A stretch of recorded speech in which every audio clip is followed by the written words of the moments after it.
Lauren Bok. Bloody welcome to Re-AniMates. Thank you so much for being here. Lisa Dibb, to invite me. I am also glad to be here for this special edition Re-AniHousemates. When did you think of that? When I came up with the name? Maybe when you said that, and I went, hang on a second, and then I'm like, we'll just wrap it in a special edition bow. Yeah. It's special. Yeah, you were like, well, she's going to have me on, obviously. Well, I mean, I'm just going to put this little joke in my pocket for later. To be fair, like, I'm in the house. Yeah. Look, it would be very rude. It would be a little rude. On. I kind of feel that. No. Yeah. No, but of course I would have had you on because I wasn't angling. Because you're very funny. Oh, well, so are you. Thank fuck for that. Yes, yeah. I was very excited to have you on, not just because you're incredibly entertaining, but because you don't typically watch horror movies. Abso-fucking-lutely not. And it was really hard for me to think of one that was like I wanted it to be scary. I did kind of want to scare you. Uh-huh. But there's a lot of them that are not so much scary as they are gory and silly. Yeah. Yeah, Yes. okay. We definitely went down the gory and silly part. Yeah. Because at no time at all in this was I scared. Which I actually walked away and been like, oh, maybe I'm not as bad at horror movies as I thought. It's Lurking Fear from 1994, and knowing that it's a full moon features film is probably all you need to know about To it. call it a movie? No. Would we be saying that? Look, it's... Or is it just a string of incomprehensible scenes? It has troubles. There's definitely a real difficulty in creating films that are straddling that line between so bad it's good and just bad. And I just don't think I'm a believer in the so bad it's good genre. I don't think I'm there. yeah, it's weird because only horror does that. I think so, yeah. You would so rarely go and watch a comedy that's full of really terrible jokes, but you go, oh, it was so terrible that it was still really fun. Yeah, there's no redeeming parts of that comedy. The director was also the writer, C. Courtney Joyner, who didn't do a lot of other directing films. Yes, No surprisingly. fucking way. Yeah, surprisingly. Oh, so this is someone's baby? Yeah, Well, they should have had an abortion. Oh, Whoa! Bah, bah, bah, bah. She says the A word. live at the Apollo with Lauren Bok. So true, though. Jesus. Probably most notably, though, C. Courtney Joyner wrote Dr. Mordred, which fellow Combs fans will know of. It's basically a Doctor Strange ripoff with Jeffrey Combs in it. So Right. I'm definitely covering that soon because Okay. I really enjoy it. So in the opening, we meet two women, and one is trying to convince the other to take a gun. This acting is so bad, Lisa. I'm looking at them like, is there like dubbing of their voices or something? There would be, because one of the women, a woman called Lee who has a baby, is a Romanian actress, so she was almost definitely dubbed. Right. Her voice would have definitely been dubbed. Because she had an accent. Yes, well, Right. I because there's a couple of Eastern European actors in this, Okay. I reckon it might have been filmed in Romania, which happens sometimes because it's very cheap to film there. Right. And she would have definitely been dubbed, because that was, even before I looked her up, I thought, that doesn't seem like her voice coming out of her head. No, that was not happening. Yes, and her sister Catherine is played by Ashley Lawrence, who was Kirsty from the Hellraiser movies. So we sort of quote unquote meet the monsters pretty early on when we see these like bird-like talons coming in from a grate, and it's sort of fashioned a tool of some sort. Yes, it had. It had like a hook, like a kind... Well, again, speaking of abortions... Yeah. It had a friggin' like a bit of wire that it had fashioned a hook out of, and it was trying to hook the baby. Yes. And get the baby. But also, it just kind of like, they're there, the both of them are like sort of... Oh, God, they're just, like, overacting their tits off, kind of going, I know, why are we having a gun? I do blah, blah, blah, blah, blah, blah, dialogue that has no meaning, I can't even remember it. And then they both go to sleep, so they don't. One of them doesn't even stay awake to keep watch. Yep. They just both fall asleep. And then the incredibly flimsy job they've done on boarding up the great thing. And I assume they're on a second story, are they? I don't know. I don't know. They're great. And then, so obviously it just comes apart like friggin' styrofoam. Yes. And then he comes out, but then a part of me is like, if you have access to this, great. Why don't you just knock on the front door? You could easily overpower these two tiny women really arguing. Yeah. Right? If you really wanted that baby, maybe you didn't want that baby, you just wanted to spook somebody. Well, we do find out later why they want the baby in particular, but unfortunately they don't get the baby, but they do get Drats. They do get Lee, and they just gobble her up, you assume, because another thing about this film is there's not a lot of actual violence in terms of... Oh, there's a lot of stretches. I'm like, oh, is that what you meant? Yeah. Oh, okay. Like, she's getting slow motion, her head, bashed against a wall, and I'm like, oh, she dies from the... Oh, okay, right. So she's sort of dragged into the hole, and you have to assume is eaten or chopped dismembered. Up. Something you have to assume in your own. Not before they talk about, getting a gun for the night, and she's like... you can't have a gun around a baby, and she's like, it's not safe. And then there is obviously just stuffed in there, just shoehorned in there, some weird backstory about their dad being in Vietnam. So that's his Vietnam heirloom gun. You know how you give your daughter your gun and be like, this is all the people that I shot Charlie with. Here you go. Yeah. Right, that's great. And then, it's a gift. And then we find out that Lurking Fear is in fact a Christmas movie. Yes, why is it Christmas? It's Christmas. They just say it. You know what? When you say it a couple of times, a Christmas movie it make. Yeah, but there is no reason for it to be Christmas. No. There's nothing Christmassy about it. Not even close. There's no decorations used in any of the murderers. No. It is less of a Christmas movie even than Die Hard. It is. It is. Yeah, I guess it's I don't know. Am I supposed to feel more sorry for them because all of this is happening at Christmas? Also, it can't be. It is barely snowing. Where do they live? Yeah, don't know. But that's our sort of preamble, because then after the credits, we meet John, who's a very pretty man. Oh my god. He's perfectly attractive. He's real hot. Incredibly generic looking man. He's real hot. He has a oh god, the guy from Game of Thrones, the one that fucks his sister. Oh, see now he has a Lannister energy. That's where you've lost me. Like Jaime Lannister. Okay, that's what he looks like, with a bit of Skeet Ulrich in there. I'm feeling. Well, yeah, with a little bit of from Stranger Things, the hot teenager in that. John is played by Blake Adams, who's credited as Blake Bailey. I couldn't find a lot of other stuff he does. Sporadic television. What a shame. He is so pretty. He's so pretty. And he's definitely in this film. He's definitely acting. Yeah, but he's pretty. He's so pretty. He has a very mid to late 90s look about him. That sort of floppy hair. Yeah, I think it was look. definitely the hair for me. He's apparently wrongly sentenced. Sure. I feel like we had two different movies. We had this intense standoff with these girls and a bit of violence.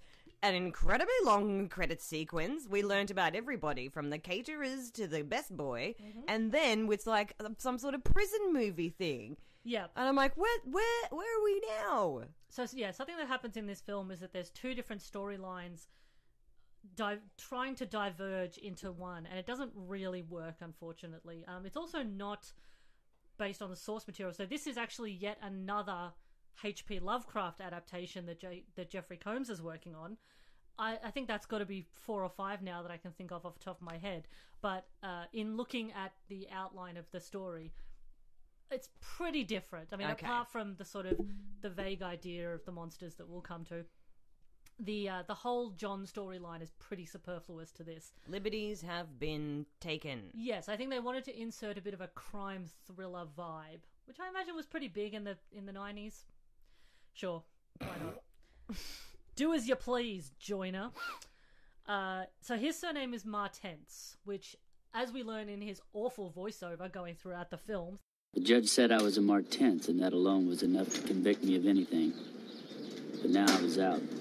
No family, no prospects. Nothing to look forward to at all except an invitation from a petty thief who used to run with my father. God. Thankfully, pretty sporadically. We learned that the Martenses have a pretty bad reputation in this town. That he Name's goes back Martens. to. Yeah.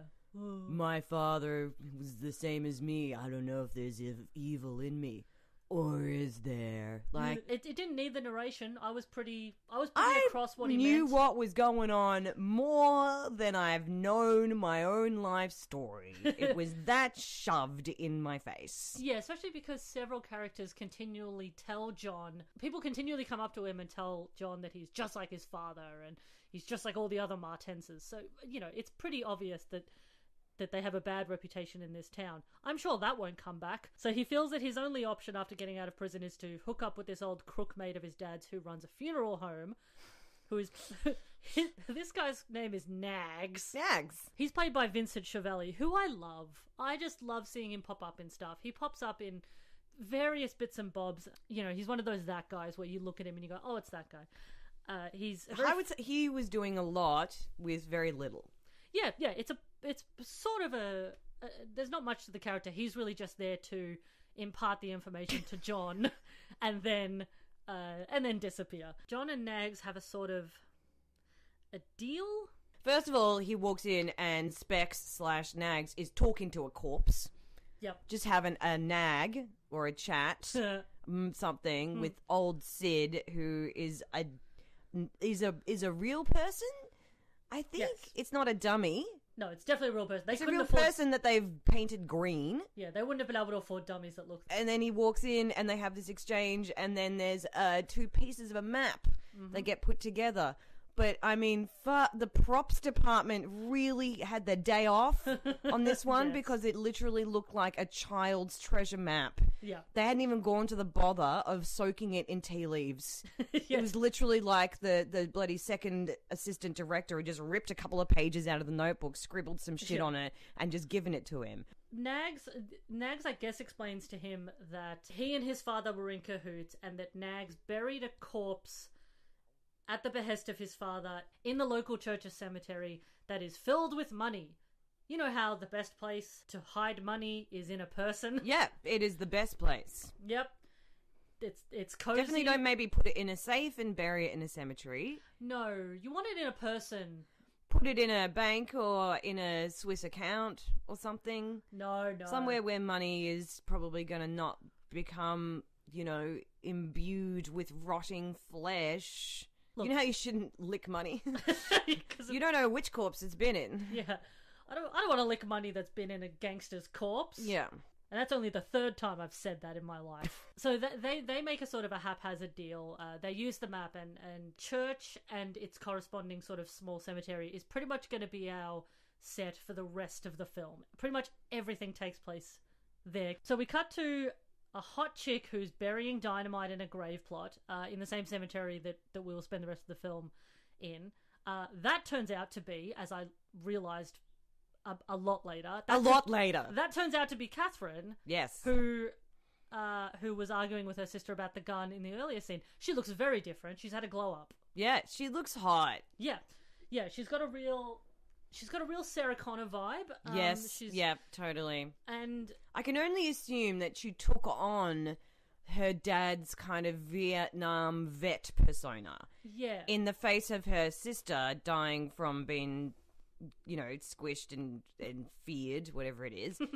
She took the mantle of protector, definitely formed a total Lara Croft vibe. Yep.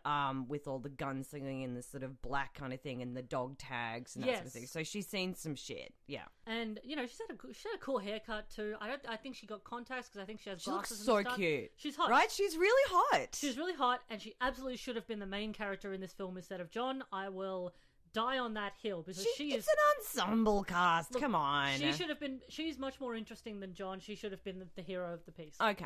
And she sort of is because John does fuck all in this movie. He really prevents the plot from moving forward. What little of the plot there is. He sucks. He sucks ass. But thankfully, we cut to the office of Dr. Haggis, Jeffrey Combs. Oh! Wait, are you doing an Alistair Tremblay Birchall where you spent the movie not knowing who Jeffrey Combs was? I thought he was the priest.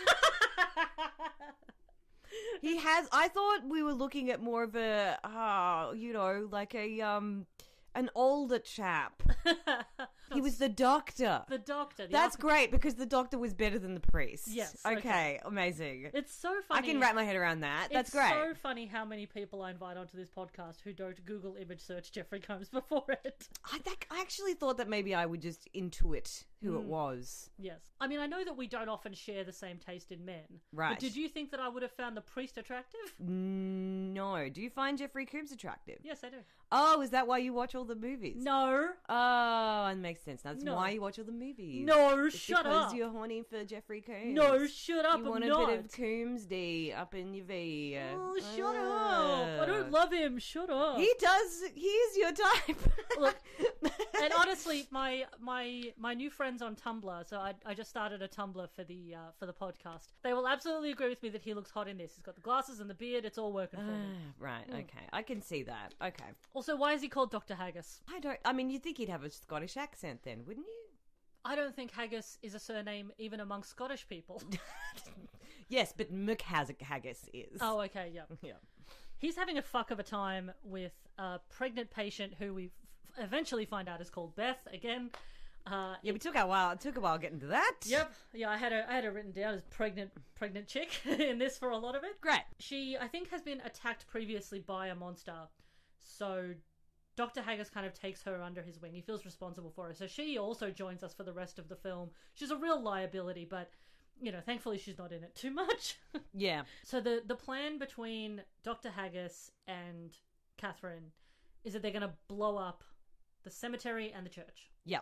Because they believe that that's where the monsters tend to congregate. Yes, because it's Christmas. I And don't they know- like, you know how on Christmas, like, you have to go and see your family. And... Yeah. Yeah, you know, it's like, you know when Christmas comes around, it's like you've got to see the family, you've got to Yeah. do the shopping, Yeah, you you have gotta- to someone- kill all the Christmas monsters. Yes.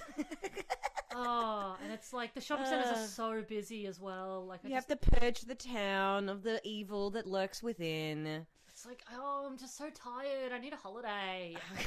I need a holiday from the holidays. I need a holiday from the monsters. Oh my god. When a storm's coming in. There's so many factors. Yes. Has to be dark, has to have a storm. I don't think it has to be because it's Christmas. I think it's... You know, the Christmas storm that always happens at midnight on Christmas? Yeah. Did you not have that? Oh, for fuck's sake. All right, keep going. It's implied that the monsters have been sort of torturing this town for about 20 years. The way Dr. Haggis says it is... We know where they live. Tunnels everywhere. And we do know how they feed because this town has been on the goddamn dinner menu for 20 years. I would argue he has some of the more fun lines, and he is having fun with them. So Nags is visited by our true villains. I would argue these people do more damage than the fucking monsters. True. So we're visited by a very sexy blonde woman called Miss Marlowe. She's so sexy. Sexy. She's pretty sexy. She's so hot. She's played by Alison Mackey, who's in a few things, and she has a couple of. Did we mention she likes sex? Oh, she doesn't mention it at all. No, she throughout does. the entire movie as a one-note character. No, she's definitely not the horniest person She is in film. so horny. Pretty much And everything. we're horny sluts. Game recognizes game. Look, she puts out what she wants. She's sex positive, clearly. Clearly. She's also clearly bi, Yes, because she hits on everybody in this film. she does. So she's got a couple of goons, one of which is sort of a Cockney British guy who's got really like Guy Ritchie movie vibes. I clocked a bit of Australian in his accent, though. I don't know Well- what he was doing. Well, the thing that I read in I thought that his accent really changed a lot throughout the film, and I realised why, possibly. So his name is Bennett. He's played by an actor called John Finch, who did a lot of films back in the 70s. He did a Macbeth in 71. He's done quote-unquote proper films. But apparently, not only was he an asshole to work with on the set, apparently. This is all from IMDb, so it could be true or false. But apparently an asshole to work with on the set, but also apparently all of his dialogue had to be redubbed because he couldn't get back to LA to do the voice dubs. So presumably his voice dubbing was done by someone who could not do a British accent.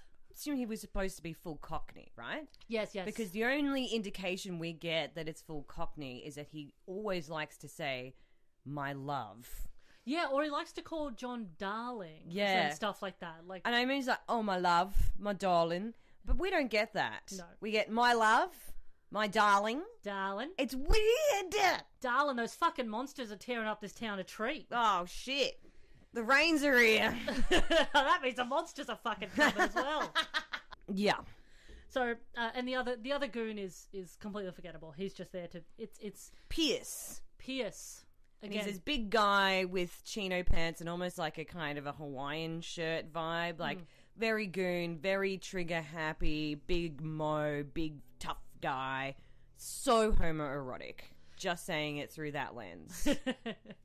You look at everything through that lens. He does really get up in those boys' faces. Yeah, so they basically want in on the plan that they know that Nags has set up with John. So it's not clear why they want in. I don't know if you caught it. I didn't. They want in because Martez's dad robbed his casino, Bennett's casino. Ah, yes. So they're basically there to collect the money that that was already theirs. That crook of a dad took from them. They want the corpse treasure, just the same as John does. And they do get the information from Nags, and then they kill him. Bye. Not before ripping open Sid and just extracting entire bags of, I assume, drugs that were like just clean and dry. Yeah. So I'm like, when they embalm a corpse, do they remove all and they stuff them with like sawdust or something? I don't know, whatever it is. There was no entrails. There was nothing inside this corpse. It could have been a cardboard box for all. Not a speck of blood. Nothing. Or even fluid of no sort. I mean, for a horror movie, you would think they'd at least be covered in goo. Some sort of goo. A pus even. Right? And there's nothing. They come out clean. And Sid has not been dead for that long. Sid still looks like a person, even Right. if he has been embalmed. Yeah. But again, it's just little touches like that where it's like, oh, that's jarring in a way that I don't know why. But there's little things like that throughout the film, unfortunately. So many of those things. So Dr. Haggis and Catherine, they go to the church with their insane amount of dynamite. There's already people there who are getting blessed. They've all got scars on their faces. Yes. Along with what's his name? John. Just call him John. I'll call him John. Along with John driving into the town, he's heading there already to pick up his cash, and he passes by a woman that's covered in scars on the side of her face. He also says that he doesn't have any family, yet he feels drawn to this place. Yes, it's implied that it's sort of his hometown. Like a birthright Yeah. or something like that, even though he's never been there before. His whole backstory is confusing, possibly because it was superfluous and unnecessary and not interesting to the story. Oh, fucking brutal. Well, that's the thing. It's like the monster stuff is interesting enough. The idea of this like motley crew of people trying to basically kill a long-running evil from their town is enough of a film. Yeah. And the John story just isn't. It's just a crime thriller. It's not particularly interesting. So basically the plan is to rig up the graveyard, take out the monsters. We first see one of the monsters up close as it creeps behind the priest. And they're pretty creepy looking. Yeah, they're pretty creepy looking. Yeah, they're not... They're in confession, is that right? So I think the first shot we see is one of them lurking behind the priest when he is praying for these people. Yeah. So they're sort of like hairless, but with like a long head of hair, like a receding hairline. Yeah, really high forehead, kind of... that guy. All right, for the listener, Lauren is smushing her hands upon her eyes. I can only assume she's referencing Pan's Labyrinth. Yes, I am! Yes. Okay. They also have like so they've got no lips, no irises in their eyes, like completely white eyes, and they've got like Voldemort noses. It's a pretty cool design. I'll give it that. The faces themselves, really great. The eyeballs like kind of bulge out and they're sort of rimmed with red. The rest of the body is kind of very pale and muscular and sort of sweaty and gooey and beady, and then like you've got that long kind of Bill Bailey-esque sort of flowing down the back. Like they're you know they're not zombies either. Like they definitely have their own sort of character to them. Yeah, they're pretty cool. They are quite close to being human in some ways. Like Definitely, yes. They're not completely... They're not vampires, they're not zombies, they're not... Like, they've done a good job of making something that's sort of fairly freaky and undead, but not unrecognizable as a human being. Yes, which comes into play later. Yes. I'm sure the listener has seen the twist coming a mile away. Jeffrey Combs spends like 95% of this movie smoking, and the other 5% drinking. He's definitely meant to be a sort of very jaded, cynical type of character because he's But with a heart of gold. With a heart of gold. He's a good guy. He's trying to help his pregnant patient who he feels responsible for. He's genuinely doing his best to try and Save the town. get the plan working. Also, what did you think of the relationship between Dr. Haggis and Catherine? Oh, did you think they were dating, or did you think he was just in love with her? I think that it was one of those kind of like, it's almost the apocalypse and maybe there's a bit of tension between us, and maybe if we had a little bit more time, I could have maybe taken you out on a date, because, you know, at the end of the day, the apocalypse is coming and I know you're busy, but... It is Christmas. And it's Christmas, and so I know you've got a lot on, but, like, there's, like, something here, right? Am I Like, wrong? Imagining Jeffrey Combs as Dr. Haggis doing the big, like, paper sign thing from Love Actually. Yes. Like, pretend it's carol singers. Oh, I love you, but the monsters are going to kill me. Yeah. Oh, don't you hate that? Oh, dang. Oh, damn. Yeah, there is a bit where Dr. Haggis says... Catherine, after we do this, let's find any place else. Careful where you stagger, Doc. You and me, babe, Yeah. against the world. I Yeah. made us a t-shirt that says exactly that. I love you. And she sort of rebuffs him, so... She does and she doesn't. Yeah. I think she is actually preoccupied with other things. But I think that she doesn't go like, ew, gross loser on him either. Like, No. she sees and values him and respects him. Yes, they have a good relationship. It's just very much that, like, sorry, I have to do me right now. Yes. I have to avenge my sister's death from the monsters that take over this town every year. Sorry. And he's like, I've got a lot on my plate. Everyone's got very high blood pressure right now. Yeah. And I've got a lot of drinking and I've got a lot of smoking to do. I'm always out of cigarettes. He doesn't. He never runs out of cigarettes. And I was a little bit like, he's got a lighter. But then at another point, he also like donkey puffs, like one of the... That's when you take a cigarette and light another cigarette with it. Okay, thank you. So you can chain smoke. A donkey puff? Maybe it's like donkey butt. That's what it is. It's a Ugh. donkey butt. I mean, I'm glad you explained what it was. Thank you so much. I learned I have the language of the streets within me. Yeah, that's why I keep you around. I need a link to the young people. Thanks. So eventually we're joined in the church by the goons and Miss Marlowe, the hot bitch. So we've got The priest. The priest is there too. He's a creep. He spends the entire time just like being like, kill me. Yep. Well, That's his only line. He just wants people to kill him. he wants to be martyred. Right. Yes. Okay. Yes, he's quite interested in being the martyr for the group, to sacrifice himself. Yes. In the name of the town for the monsters. But he does say it's because martyrs are guaranteed a place in heaven. So he's not completely. Oh, it's doing kind of it. selfish. Yeah. Yeah. But he always is a bit like, oh no, I dropped my knife, and he'd be like, well, then kill me instead. Like he's got a real hunger for it.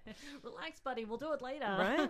John and the goons and the hot bitch want the money. Everyone else just wants to kill the monsters. So we're at a real impasse. One of my favorite things though is when everyone's sort of sitting around waiting for things to happen, which sort of happens in these hostage type situations. Yes. Because Marlowe and the goons are the only people with guns, and so they have sort of taken these poor people just trying to save their town hostage. Yeah. The hot bitch unplugs all the dynamite. Yeah. So, like, straight away. So it's like the whole dynamite plan is blown to bits. Yeah.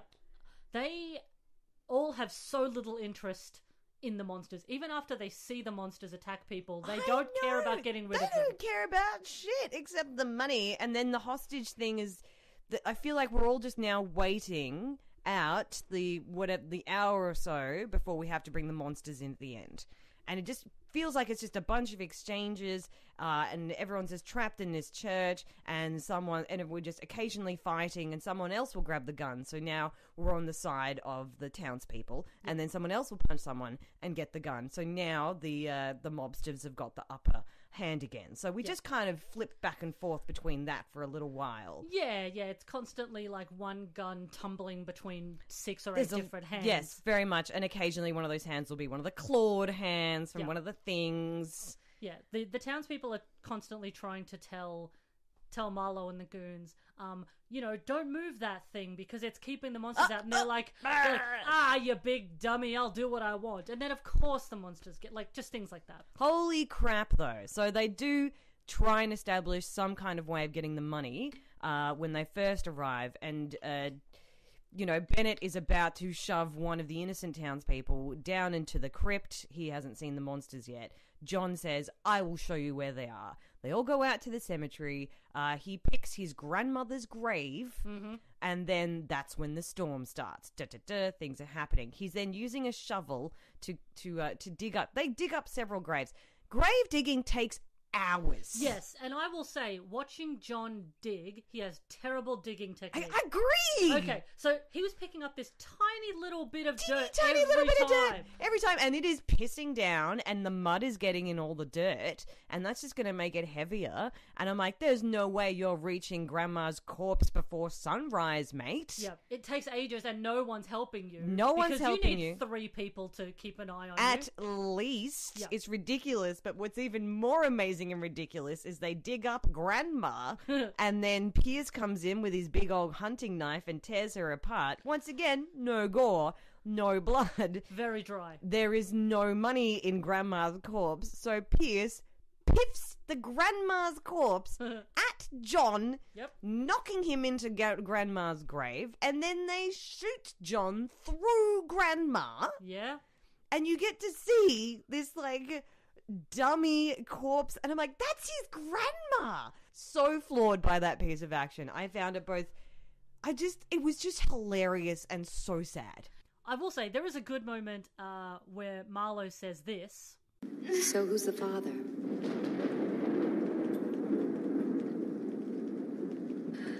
He's gone.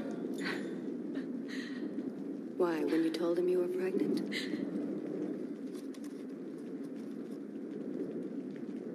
Give me his name and I'll kill him. It's like solidarity, babe. I really, really enjoyed that moment a lot. I was like, maybe you're not so bad, hot bitch. Yeah. Maybe you've got something going on. I quite enjoy that. Yeah. Sisters are doing it for themselves. Yeah. So eventually John, he falls into what we, I guess, find out are like the monsters' tunnels. They've got this underground tunnel system. Are we supposed to think of John as the hero of this movie? Yeah, we are, absolutely. Or at least its main driving force. And he tries valiantly to do that. It is very default man syndrome to kind of have this, like, guy that sort of white knights in. But he's also a bit of a public enemy throughout the movie. So I guess you do kind of see that he feels like he needs to redeem himself. I guess he's a little bit of a Mad Max in the sense of, like, he's not really in it for anybody because he doesn't really care about the townspeople. No. But he also doesn't care about the goons. Yes. I think that maybe the whole thing of him being fresh from prison is like, well, I don't have any stakes because I don't care about anybody. Yeah. I just want the money so I can move on with my life. Is the idea that by the end of the movie he actually does care about things, though? I guess so. I mean, you sort of, in his final voiceover, which, you know, we'll get to after everything that's happened, you know, you do sort of get the idea that he still has, I guess, identity problems. Yeah, we could say that. Yeah. Maybe his voiceover is him talking to his therapist. Yeah. Maybe just doing some positive self-talk. It definitely should have had a final shot where he's on the therapist couch talking about this incredibly traumatic incident. Then he wakes up and it was all a dream, a crazy Christmas dream. That would definitely make more sense. Yeah, I mean, he's too piss weak to even kill one of the goons when he has the chance, but thankfully a monster fucking does it for him. Yeah. It breaks the window with a brick. They're learning how to use tools. Clever girl. One of them nabs Pierce. Yeah. The big mustachioed dude. Not before Pierce has just really asked John to fuck him so hard. You want a piece of me, boy? Mm-hmm. You think you can take me, boy? You can't take me. It is erotic. In a way, everybody is horny in this movie.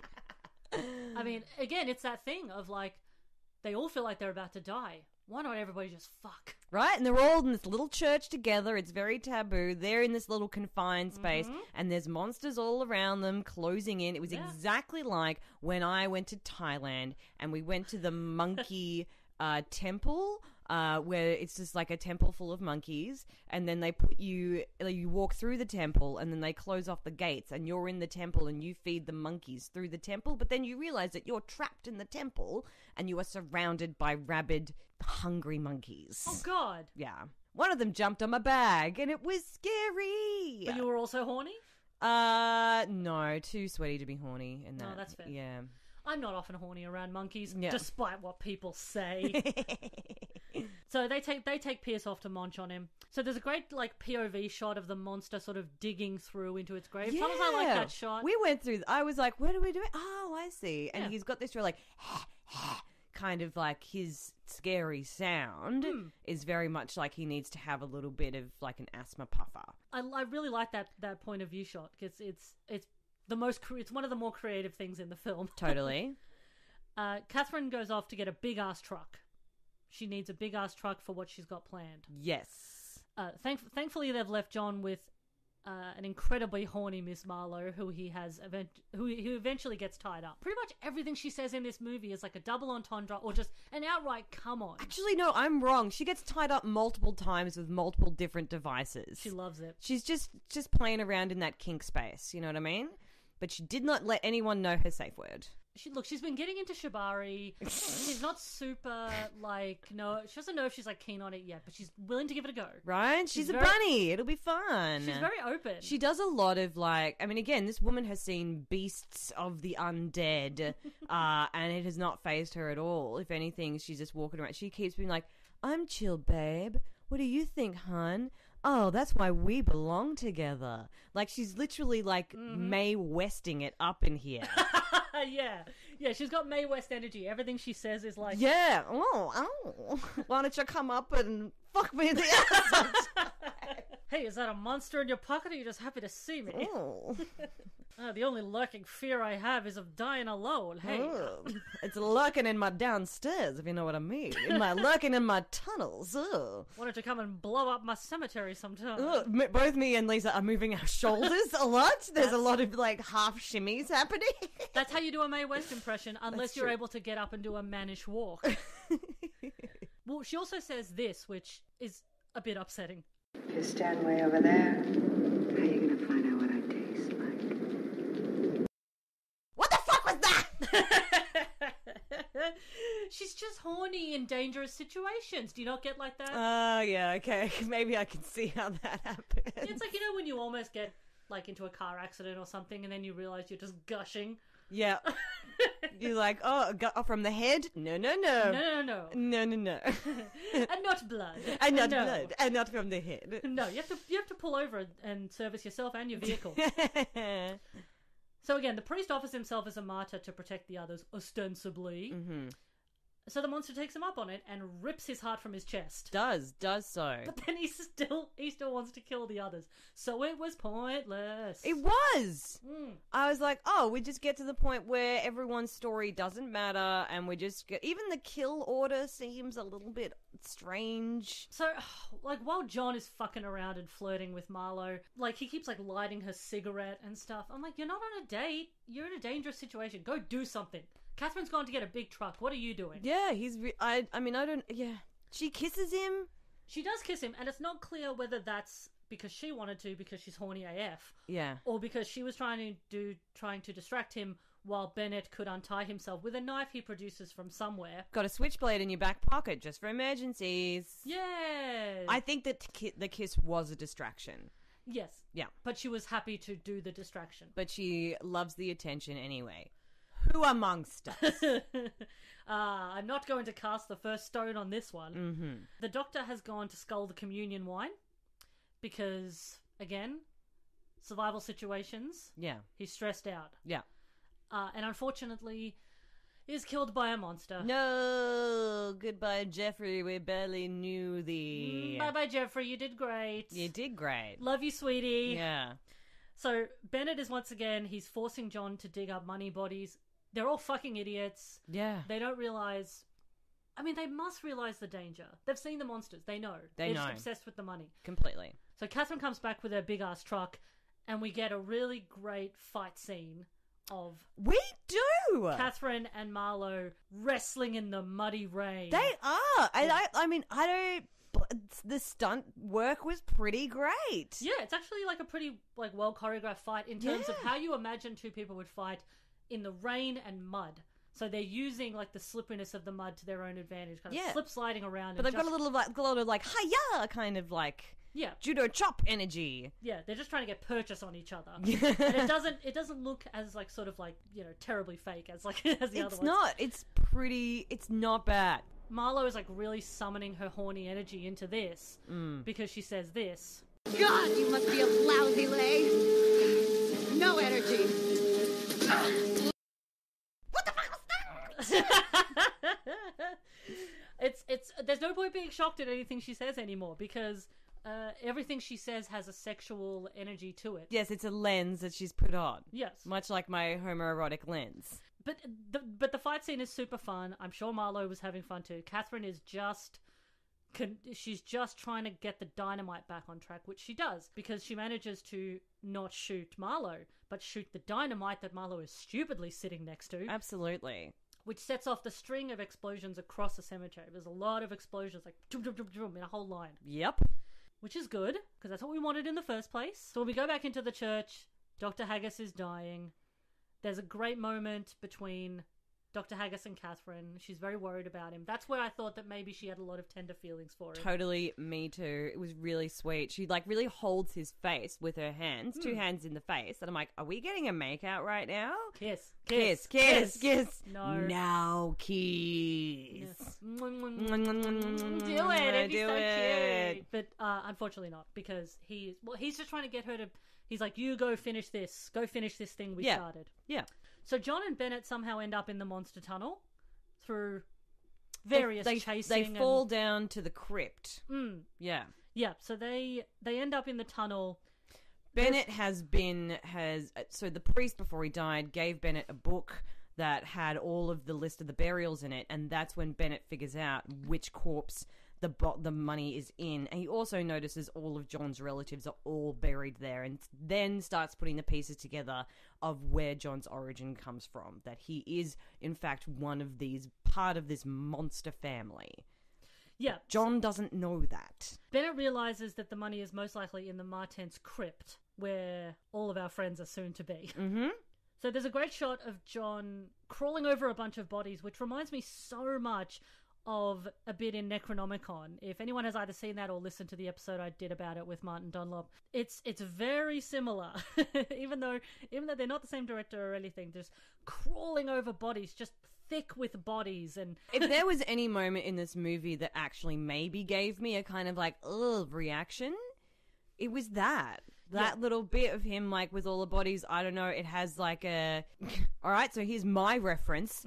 Saddle up, Indiana Jones and the Temple of Doom, when the lady is surrounded by all the bugs. It has like a kind of shiny, slippery, visceral type feeling to it. You're like, oh, that would probably smell bad and be kind of squishy, but sharp at the same time. There's also, when they go into the crypt, there's a whole bunch of monsters in formal attire.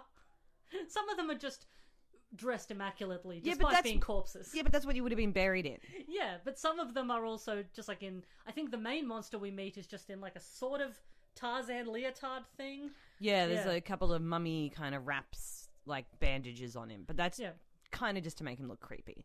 Yeah, it's sort of implied that the main monster does all of the killing and the rest just sort of hang out in the crypt waiting. Because they're not doing anything when we meet them. No. They're just sitting there. They are. We find out the link between John and these corpses by the fact that John, like all of the corpses, have a big splotchy birthmark, which is known as the Martens birthmark, which is how he finds out that all of these monsters are his family. Dun dun dun. What a twist. What a twist. Yes, I like what Bennett says, which he says, "Your family tree's rotten, my dear." Oh, God. You see how Cockneys are ever so charming. So the monsters want to tear out the baby of the pregnant lady, Beth. Yes. Her blood will become our blood. Yeah. So for some reason there's something about baby blood that they want. Great. Sure. fine. Baby killers. Yeah. I'm sure it's fine blood. You guys do you do you. So John takes his shirt off for no reason. Yay! I mean, he's got a great bod, but there's literally no reason for him to do it. Like a barrel of snakes. He's just like, well, I'm finally going to earn my keep around here. Yeah. I'm going to go do a little bit of work. Mm-hmm. And Catherine's going to help me because she's been doing all of the work up until so now. much. The emotional labor Catherine is putting into literally every single part of this movie. Catherine should be the lead. Yes. The way he lights the way out of the tunnel is he finds like a spare monster arm. Yeah. Just sort of lying there. And apparently the monsters are very flammable. It's hard to describe enjoyment of these things. Right. I guess it's kind of like with, I don't know, maybe The Room. You know, it's like, why do people enjoy The Room? Right. Because it's bad, whether deliberately or not. You know, there's no clear decision whether Tommy Wiseau made this film deliberately, terribly, or just genuinely didn't know how to make a film, but he was able to release it because he's weirdly independently wealthy. It's like, okay, why is this film entertaining? Right. Yes. Okay. But it just is. It's entertaining because it's silly, and as the audience, you're all in on the same joke because the things are so bold-faced. You know, it's like nobody watches The Room and thinks this is a well-made film. Okay. This was made deliberately well. I mean, there's definitely films made in the modern day that are deliberately bad. Like there's a lot of films that go for that vibe of like ironic viewing. So right. I'm not going to say there aren't films that aren't made to be deliberately bad because people love schlock. And, you know, if you are well-versed enough in B-horror, you could probably deliberately make something that seems genuine but isn't. Okay. But, you know, I think that some people just shoot for the moon and land not quite in the stars. I think that when people are But they should at least be rewarded for that. It's not even about reward. It's that you put your work into something, and sometimes it doesn't maybe come out as exactly as you wanted. Yeah. But you still feel like, look, I made an effort. You know, because you made an effort, but you still made something, and that money could have been used for somebody else that maybe had a better idea. I think maybe that's what annoys me as well. I'm like, this work is not good, and you have not worked hard enough on this. Yeah, but that's the thing. It's like there's so many different types of movies like that where, so this movie was probably only made for about $1 million, which seems like a lot of money, but in terms of movies, I guess it isn't. But, you know, you can look at something like that and be like, you know, that's a lot of money for this film. Whereas something that's big, silly, entertaining, schlocky. Yep. You know, something like Evil Dead. Okay. Tiny, nothing budget, but is incredibly well made for what they do and also of the time. Okay. You know, everything is of the time. You also have to realize, like, you know, in 2021, we can look at a film made in 94 and be like, oh, that looks shit. But we also were not, you know, watching films as adults then. You know, some things age better than others. I mean, there's, like, when you watch, like, I don't know, Evil Dead now. Right. The effects and the things that they've done with it, they haven't aged that well because of how sophisticated the effects and stuff we have now. It is jarring, in fact, how sophisticated it is now. But then maybe has an element of either like nostalgia or like, as you were talking about, oh, they tried. It's more of like the charm of the effort, you know, like okay, all right. You're getting through to me now. So yeah, so I something think like, I'm trying to connect these dots. Something like Evil Dead has a huge amount of love in it. Yeah, you can tell that it is a passion project made by people who love film, love horror film. They worked really hard on it. They had really weird, funny, interesting ideas, and they tried to execute them to the absolute best of their ability. Something like this, well, there was not enough love in it. Yep. I totally get it. Yes, to help float the boat of its problems. That is what it felt like. Yeah. So there was things like, that's the sort of hammy crime thriller thing, which is like, was just so typical of that time. It's like you just crammed in a 90s crime thriller. Yep, you did. Yes. While you were also making this monster movie. Yes. Maybe you only wanted to make a monster movie and you were pressured from the outside. Or maybe you wanted to make two movies at the one time. Yeah. And you couldn't decide. Yep. That's your issue writing the script. Yeah. Yeah. Yep. Yes, it did feel like that. You know, that sort of like trickles down towards like the actors. Like the actors can only do as well as they can with a bad script. Uh-huh. The best actors in the world still can't save a script or a story that isn't terribly interesting or corny. Yeah. Totally. Okay, we got off track. Let's finish this puppy. Let's kill this monster. So John, Beth, and Catherine blow up the church and its monster tunnels. She takes the truck and she fills the crypt with flammable petrol stuff, I only assume. Yeah, some sort of flammable gas thing, and then they drop... Oh, the doctor's lighter. He's such a good guy. He was a smoky guy, and now because of his lighter, we're able to light up this bitch. Yep, and it goes up in flames. Big, beautiful shot of a exploding, flaming mess. Yeah.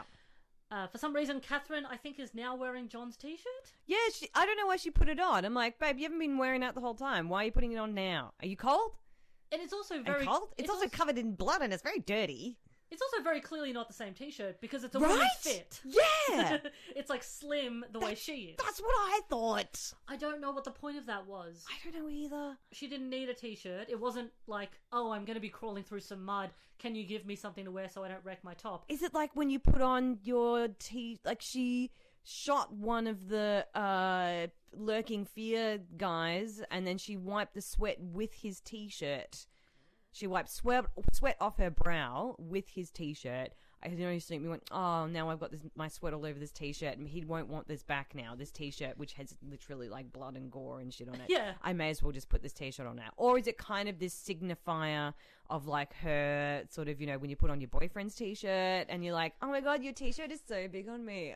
Because I'm just a dainty little lady. Because I'm a dainty little lady. But in fact, it's actually my size because somehow it magically fits me now. Oh, I've always been terrible with that. Not only because I tend to date quite skinny, wiry men, but I also have huge tits and t-shirts never work for me. That look in American movies when it's always like the look of a perfect woman is the woman who has gotten out of bed in just a man's oversized t-shirt and underwear. Yeah. She just has legs and arms, and you can't see any other part of her. And I'm like, I call shenanigans. Just want to say, with all the explosions, because there's a lot of explosions, but we don't just blow up the church and the graveyard. We're blowing up like different buildings as well. There's a lot of shots of what we're supposed to infer is the same building being exploded from just like different angles. Is it? Oh, yeah, I thought she was blowing up the entire town. See, I mean, that could be the case again because it is shot in a confusing way. We don't know. It's shot in a confusing way where I thought that it was just multiple shots of the same explosion to really emphasize that it's going down. Yeah, to emphasize it, and also, the filmmakers would have been like, oh, we only sort of get one shot at this, so let's just take a whole bunch of shots so it looks really intense. Oh, okay, that makes more sense, right? And we do get to see all of our lurking fear guys on fire as well, which is really fun. And we get to see lots of crosses on fire as well, and like crosses on fire look really cool. Very jarring. It's all in slow-mo, so we're getting the most out of the fire. Yeah, it's it's kind of horrifying, the fire sort of going through these tunnels and the monsters just kind of diving out of the way. I mean, they are monsters. You're not supposed to. Yeah, that's true. But then you see a woman monster like patting two child monsters and saying, "It's okay. You could just go to sleep now, and everything will be fine." Oh, like in Titanic. Oh, back to the land of Nod. We'll never make it out to this ship. As like the oil kind of rises and it's on fire. Oh no, Billy Zane, you've taken the last boat. Billy Zane be like, I have a child. It's a tiny monster. We end the film with John's crappy voiceover and like the Martense book on fire as like a final image. So the only survivors are John, Catherine, and Beth, the pregnant woman. Who's still got the baby. We're still A-okay. Out they get. So 3 survivors. Not bad. Now that you know which one Jeffrey Combs is. Now that I do. And I can't believe this keeps happening. What did you think of his performance? I thought it was great. I thought he was really grounded. And especially considering all the hammy bullshit that was happening around him. Mm-hmm. I didn't mind him in the slightest. That's the best I can give you, Lisa. Sorry. It's difficult again when you haven't got this great script and, maybe the actors aren't given enough direction in terms of like, this is what your character's like, this is their motivation, I don't know, again, I don't know how quick the turnaround was on this. It could have been like, hey, we've only got a week in Romania, let's just get this one out. It feels like we had a weekend in Romania. Yeah. And I think that this might have been the last movie that this director directed. Obviously, I think they've gone on to do more writing and other things. I mean, it could have been that maybe directing just didn't turn out to be what he wanted to do. I think that if you look at it, directing was maybe less about creating some of those action shots, which I think were a little bit sort of, creative, a bit different. That was pretty good, I think. Like, I didn't feel like many of the shots were too jarring in my head as from like a filmic perspective, but the performances were pretty average. It was just a lot of like parroting out this dialogue. You've got like the teen, like the pregnant teen is just kind of hysterical all the time. The priest just wants to sacrifice himself. There's just you're saying the same things over and over again. There's this feeling of not wanting to be mean, right? But feeling the need to. Why did you get me on then? I don't know. Maybe I try to live my meanness vicariously through you. Yeah, I am the chaotic evil. Think maybe I mean, you know what? I will say there was a kernel of enjoyment in me for how ridiculous this movie was. And to a certain extent, even if the director intended that or not, me as an audience member, I found it very tedious and like I was almost trying to look around me and be like, is anyone else watching the same thing I am? Or maybe because I don't watch this kind of genre very often, so it hit me a little harder than just your average movie, and I'm not used to this at all. Yeah. But that was maybe by the end when when they're all leaving and John and all those, and then John's voiceover is like, now I need to find out why I have this happening to my family, opening the door for a sequel, that I went, oh, so this is how we get horror movie sequels. We just we have the initial big baddie and then we need to go find out and find more big baddies in this. That's how these things continue on. Because a part of me did want to know what was going to happen next. I won't deny it. By the end of the movie, I was kind of invested. So, I mean, I eat my words the same way that I think those monsters were trying to eat the money at some point in time. Yes, I think that I didn't mind this movie in the end. I think I probably just got used to its particular flavor, and maybe I did want to know how it tasted. Yeah, it is definitely... Excuse me, I just did a good quote from the movie. Yeah. Can you acknowledge that at least? You did well, darling. Thank you. Continue. You did well, darling. So Bennett is so obsessed with his money to the end that there's a shot of him trying to rip the money out of the hands of the monsters, who I think are just using it as like fuel, like they're just trying to burn it. Right. And in the course of him trying to steal his money back off these hideous, ungodly monsters, a monster just sort of comes up behind him and breaks his neck. Yep. Not that and then he's just holding the money and he does like a really comical kind of like, what? There's not enough of a sharp juddering. Exactly. Because it kind of just looks like he's giving him like a head massage, or like when I've been to the chiropractor and they do that thing where they snap your neck. And boop. It was a boop, not a crick. No, it sort of just looked like he was like trying to turn his focus away, like, look over there. Yeah. It was not jarring enough, I would have thought, to kill him, but also they're monsters. But we don't see him again, so therefore he must be dead. But they're monsters, and they're just like breaking necks like mobsters do. Like, you can do anything. Eat out his eyes. You pulled out a heart before, now we're going backwards? Yeah. Go and, I don't know, rip his face off his skull head. Maybe they did run out of budget by the end. Yeah, there's not a lot of fake blood. Maybe they just didn't have any on hand. And that's lurking fear. That's lurking my fucking time.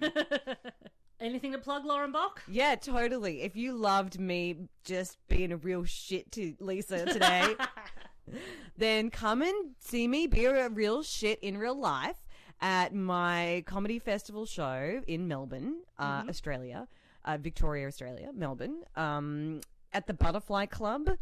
It's called It's a Long Way to the Bok If You Want a Sausage Roll. Great title. Thank you. It's only on for 7 nights in the last week of the comedy festival. But if you jump on the comedyfestival.com.au website, or you can just look me up, Lauren Bok, B-O-K, Bok.com. Or you can follow me on social media. I am Bokla, Bokla, on Instagram and Twitter. Sounds cool. Come along. What's your bloody show like then? There's lots of physical mimes. I also do burlesque and some confessional stand-up. I love doing a bit of storytelling. I talk about when I used to work at McDonald's. I talk about when I stole a sausage roll and how it basically gave me a complex for the rest of my life. Do you talk about monsters at all? Fuck no. Oh, all right. Only the monsters of the soul. Oh, I get it. But it's only right towards the end with a Nanette moment that I have to have in all of my shows. Oh my god, everyone has a Nanette moment. You gotta have a Nanette moment. Well, speaking of socials, I've added a few socials to the Re-AniMates family. As usual, you can find it at Re-AniMates Pod on Twitter. And I have also started a Tumblr. I found a lot of very appreciative Combs fans on there. Shout out to my Combs heads on Tumblr. I love you and appreciate you. I'm really enjoying all the recommendations and the comments people have been saying. You're very sweet. And I have been uploading them, and I will continue to keep uploading them onto YouTube for people that like getting their podcasts that way. Also, there's a link tree on is there? On the socials. I should do one of those. They're very useful just because I try to cover the bases when it comes to the socials and all the different things. So everything's there if you need it. Just look up Re-AniMates Podcast on, Facebook, Twitter, Instagram, Tumblr, YouTube, and just pick whichever one you like. And also let me know if it's not coming up in your podcast apps, because it should be. And if it isn't... I've also got a podcast with Claire Sullivan. It's called Elementary Springfield. Claire's never seen The Simpsons before, so we're actually going through seasons 3 to 8, the golden years. And that is just Elementary Springfield podcast. I mean, just Google it. I think we're on Spotify and iTunes. So it's one person who knows a lot about something, yes, bringing on a person who doesn't know a lot about that thing. Yes. Isn't it? Yeah. Yeah, it is actually. Yeah. Oh, is this how Claire feels every week? Oh, no. No, it's great fun. Great fun. Thanks for having me. Bok out. Dib out. Oh, fuck. I meant to say... No, leave it. Leave it in. No. Leave it. No. Leave it. It's funny.